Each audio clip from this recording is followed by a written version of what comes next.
নমস্কার। কালকে একটা সংবাদ প্রকাশিত হয়েছে, সেই সংবাদটা আসলে সত্য না, এটা একটা ভিত্তিহীন সংবাদ। ঘটনা হচ্ছে, তারা কংগ্রেস করেছে, ঠিক আছে, কংগ্রেস করার পরে শহীদ হয়েছে, তাদের ফ্যামিলিতে একটা চাকরিও হয়েছে, আমরা সেটা জানি, কংগ্রেস করার অবস্থা জোটামূলে।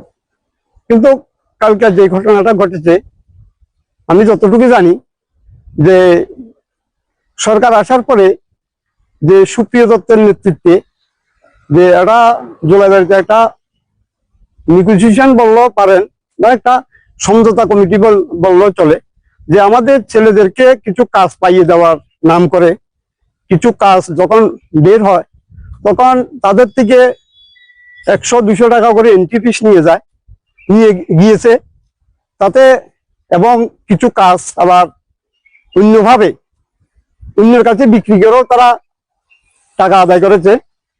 আদায় করার পরে সেখানে প্রায় 2.5 কোটির মতন হবে।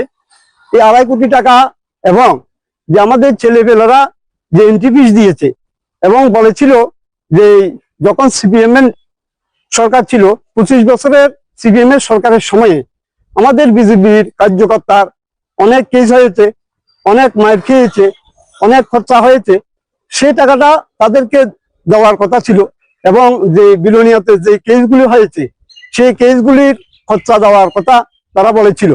এবং জোলাইবাড়িতে দীর্ঘদিন ধরে কোনো আমাদের বিজেপির এও নেই, কংগ্রেসেরও নেই, কিন্তু বিজেপি আসার পরে আমরা অনেক আশা নিয়ে বিজেপি সরকারটা করেছিলাম।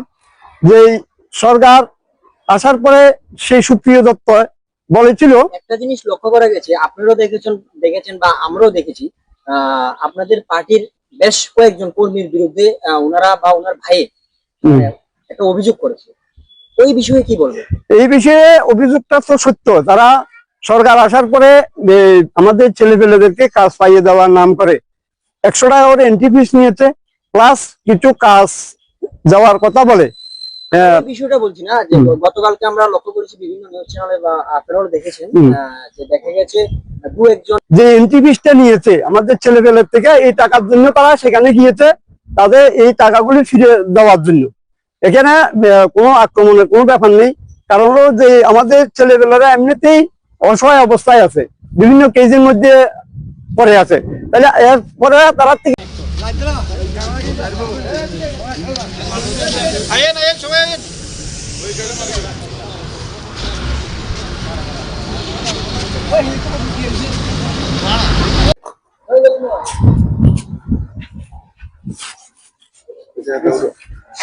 আর কি দেখুন সুন্দর